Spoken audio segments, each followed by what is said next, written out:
So a couple of months ago, I decided to plant vegetable in one of the community gardens here, and today we're gonna harvest some lettuce. Let's go! So ayan, nandito na ako sa community garden. Papakita ko sa inyo. Ayan, may mga sunflower dyan. Hindi naman niya nililinisan. And ito, estudyante may-hari nito. So yung garden pala na na-rent ko is from college. Meron kasi silang, ayan, big plot of land na hindi naman nagagamit, so maybe they thought about why not rent it out to people or students, right? So yan, etong malalaking plot na to is from a foundation as far as I remember. Yan, nagtinim sila ng carrots, mais, and then anong tawag dito, squash, kalabasa, and then yun yung patatas. May tinim din akong patatas, papakita ko sa inyo mamaya. Pero yung agenda ko kasi ngayon for today is mag-harvest ako ng lettuce. These are my garden. 1, 2, 3 plots. Ito yung susot natin kasi medyo mainit na. Bro, what? Look how beautiful this is, man. Ano yan, nakamadaming harvest, nakailang harvest na ako dito kasi hindi ko yan siya tinatanggal ng buong halaman. Tinatanggalan ko lang siya sa gilid. Yan sa gilid-gilid lang. Nilalagay ko yan sana ko sa lunch sa trabaho. Yan yung kinakain ko minsan. And then ito yung I'm looking forward to this type of lettuce. Bro, what? Sobrang ganda niya. Look. And marigold. Mabango to. Mabaho siya. So ayaw siya ng insekto. Kaya this type of plant or flowers are protecting all of my crops. Pero madami pa rin akong insekto dito. Syempre. Ayan, carrots yan. Hanggang dun. So mag-harvest ako today ng lettuce. Ano bang Tagalog ng lettuce? Hindi ko alam. Ito yung Carolina Reaper. Apparently, hindi na siya yung maanghang na sili sa buong mundo. Parang pang second na lang siya. And then ito yung nagtanim ako ng eggplant, talong. May bunga na siya. I thought all of my eggplants na mamamatay because like a couple of weeks ago it's still cold in here. Tapos biglang uminit. Ayan. And then nabuhay siya. So mga pa to? Mga about 1 week. Di pang ganda. Ayan. Parsley. Carrots. And carrots tong mga to. And then I have purple carrots right there. These are all lettuce. Ito yung sili, okra. But I'm not sure kung makakaabot tong okra ko sa growing season kasi parang meron lang kaming 3 months to grow here. These are my wildflowers hanggang dun.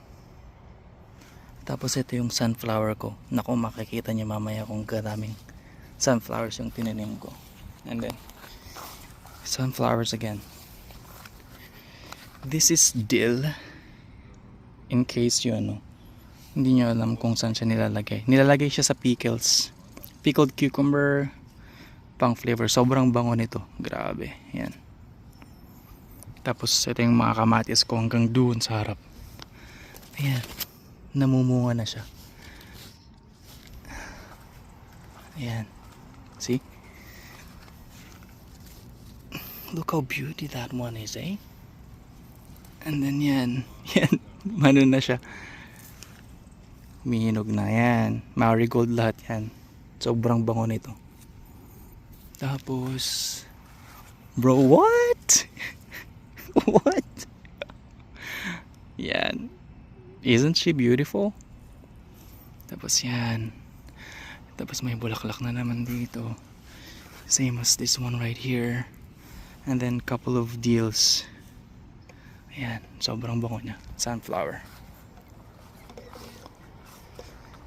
Eto, nagtrim din ako ng sibuyas hanggang dun. Madami yan sa likod. Yan, tignan mo. Pwede bang i-harvest or hindi pa?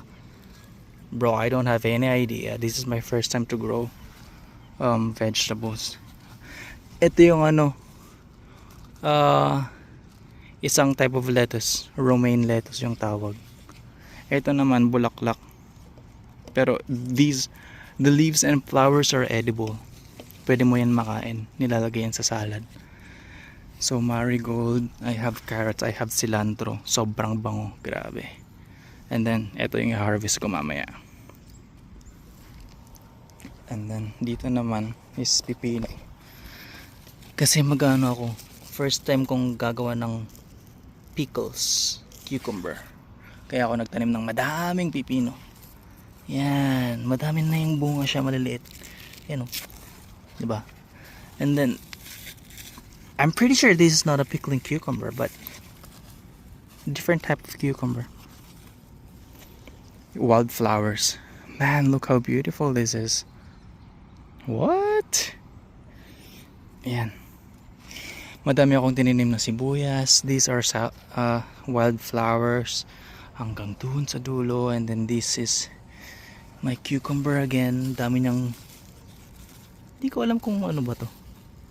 Oh, this is male plant. Pero may bunga na yan. May bunga na siya yan. Ayan. Madami ng bunga pero maliliit pa. Ayan.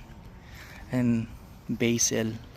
Tingnan mo naman gaano ka-fresh yung basil. Mas fresh pa yung basil kaysa sa akin. Sunflower. And this parsley. Tapos may tanim din ako dito ng sibuyas, red onions. And then again, okra. I'm not pretty sure kung makakaabot yun sa growing season. Nagtanim ako ng herbs dito. Like a sage and man, I forgot.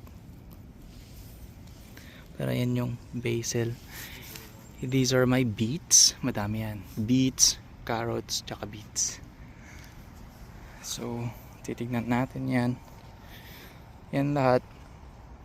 Nagtanggal na ako ng mga damo-damo dito kanina. Ito yung cabbage. What? Tingnan mo naman gaano ka fresh.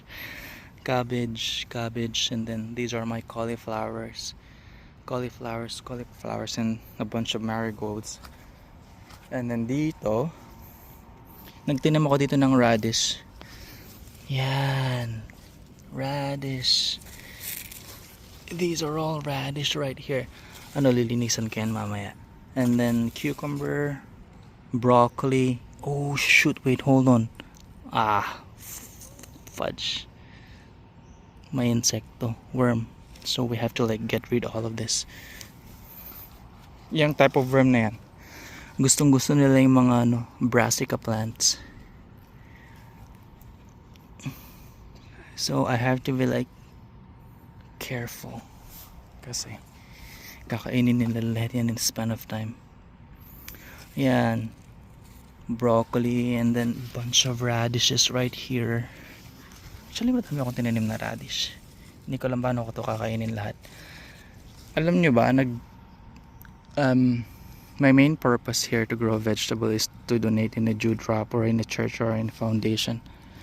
Kasi dito sa Canada, madami naman talaga kasing homeless. Tsaka hindi ko naman ito makakain lahat. Hindi naman ako kabayo or baka na Ayan, broccoli, very big. Couple of radishes. These are my pickling cucumbers. Broccoli again. Bro, look how what? These beets are like massive. Tapos may nakita akong beets dito for harvest na siya. Tignan mo. There. See? Maybe I'll give him a couple of more days. 2 weeks maybe maximum. Yan. Pipino, and then broccoli. Ito, baka hindi na ito makaabot sa growing season. Maliit Carrots, beets. Bro, look how big the beets are. What? Yeah, magtatanggal. Oh shit! Fudge! Sorry. Carrots accidentally pulled out. Kala ko putik na yan. Kala ko damo. Hayop. Yeah, nagtatanggal ako ng mga damo in between of them. Ayan, ito sa tingin ko ready for harvest na yan. Ayan mo naman. Tingnan mo naman gaano kalaki yan. Yan, hanggang sa dulo yan. Tapos eto, broccoli ulit. And then, pickling cucumbers. Ito yung pinakamalaki kong broccoli. Pero wala pa siyang bunga eh. Baka yan na yung nasa gitna yung bunga niya. Well, let's see. At ito yung pinaka-excited ako. Sunflower! Yan. Ganda. Yan, sunflower lahat yan. Tsaka meron akong different variety of sunflower. Dalawa lang yung nabuhay pero they are so tall. And I'm looking forward na makita ko yung nila. Bunga or flower. Ito yung mais. I have a 50 corns. And then ito yung yung beans. No, is it a bean? Sweet pea, yeah, sweet pea. Shout out Madam Debbie. She's from Toronto. She's living in Toronto. Tapos sabi ko, baka meron pang dyan, meron pang mga seeds dyan na pwede kong itanim kasi dito wala na akong nakikita. So pinadala niya ako. Yan. Sana mamunga sila. Yan. Sweet peas. I let them grow between of the corns para dito sila ang tawag doon in Tagalog. In English to crawl. I don't know if it's crawl or what. The fuck? Yan. Pero in Ilocano, kalatkat. Yan. Proud Ilocano here, fam. Tapos ito, patatas. Alam niyo ba ako yung unang nagtanim dito sa whole garden na to.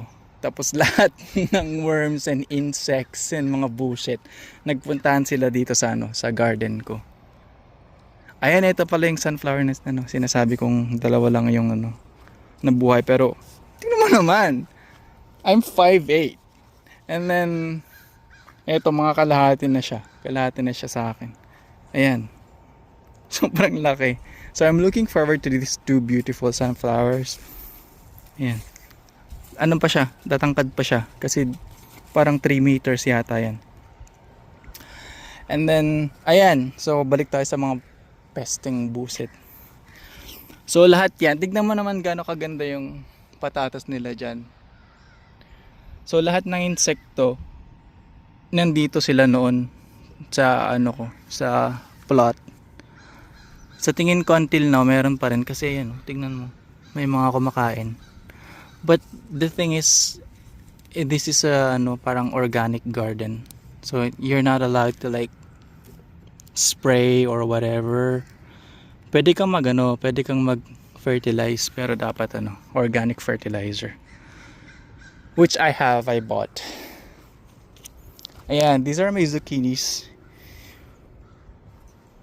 Ano naman, gaano ka fresh? Mas fresh pa yung mga gulay kaysa sa akin. Ayan, tinanggalan ko siya ng ganyan, side shoots para mabilis siyang lumaki. Kala mo naman pro gardener. Yan, nakita ko lang siya sa TikTok. Tapos yan yung mga cucumbers. Yan. Oh, alam mo yung bumili ako ng squash from the supermarket. Tapos kumuha ako ng seeds. Ito na siya. May butternut squash and I'm looking forward to this kasi matamis to eh. Niluluto ko siya sa soup. Tapos ayan, sunflower. Gaganda. Tapos ito yung cucumbers. Naglagay ako ng trellis dito. I know this is not parang these are small, maliliit siya. Maliit na mababang trellis, hindi siya maliit, mababang trellis. So after a couple of weeks lahat yan maggaganyan, tawag dun. They will occupy this trellis kasi maliit lang, mababa. And then that one trellis too for my cucumbers. So ayan. Oh, nagtanim din ako ng cantaloupes pero parang feeling ko hindi na mabubuhay itong mga to. Ito malalaki. Pero sana. Ito hindi na kailangang i-weeds yan kasi itong zucchini malaki yan. Parang that zucchini and then this kapag lumaki itong cantaloupe, they will occupy all this space. And then, mamamatay din yung mga weeds na yan kasi walang sunlight. Right? So that's my garden. Pero ang agenda today is to harvest the beautiful and fresh lettuce. Look, lettuce patch. Let's go. Oh, parang may funny looking na eggplant dito, nakita ko kanina. Ito ba yan? What? But yeah, I'm so proud of myself growing all of these vegetables kasi this is my first time growing vegetables at all. Dito, nasa ano na siya, nasa baba na siya. So how can you grow, bro? Nasa baba ka, mamaya ano kakainin to ng insecto or worms? I'm pretty sure about this one. Kasi maliit lang to na variety na ano na tawag dun, eggplant. In French, aubergine. Yeah. Dill, sunflower, and then a couple of tomatoes. Not couple, but around. Madami siya. Yan, hanggang doon. Tignan mo naman yung trellis ko, pare. Very cheap. Because I'm cheap. I don't want to like buy expensive trellis. Nakuha ko lang tong mga kahoy dyan sa gilid-gilid. So, ayan. That's my garden. Pumupunta ako dito kapag during day off. Ayan. Bro, my wildflowers. Look at them. What? What? Aren't they beautiful, man? Yan. Eto, maganda. Sobrang ganda. And this is, anong kulay ba to? Pink? Red? I don't know. Tapos ito yung mga nainom kong Gatorade. Yeah, Gatorade. Oh, is it a Gatorade? Yeah. Kasi sobrang init dito minsan. Tapos nandito ako. Lagyan natin dyan. Habang presko pa. Ayan. Oh, wait. Yeah. Ito yung sinasabi kong talabos ng kamote kanina. Again. Bro, what? Come on now.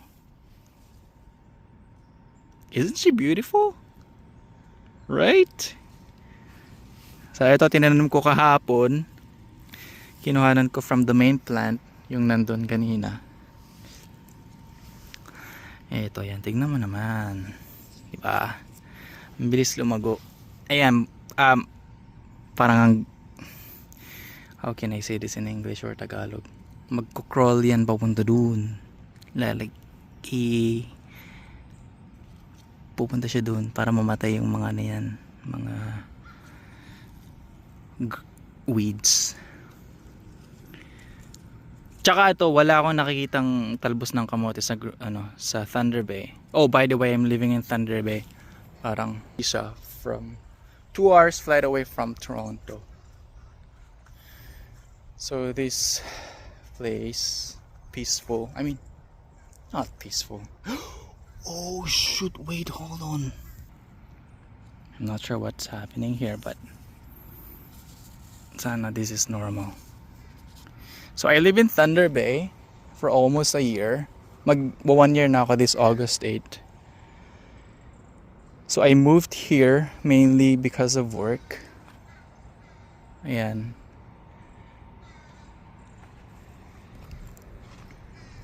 So mag-harvest na tayo ng lettuce. Part 2. Yan. Part 2. Looking forward to this corn. So, yan na yung garden ko. And I'm very proud of myself kasi nabuhay sila, pre. Akala ko mamamatay silang lahat. Yan. Tingnan mo naman. Kakainin ko sana to kaso madumi pa siya. Hindi ko alam ba't siya madumi. Fog maybe. Pero for sure kakainin ko to.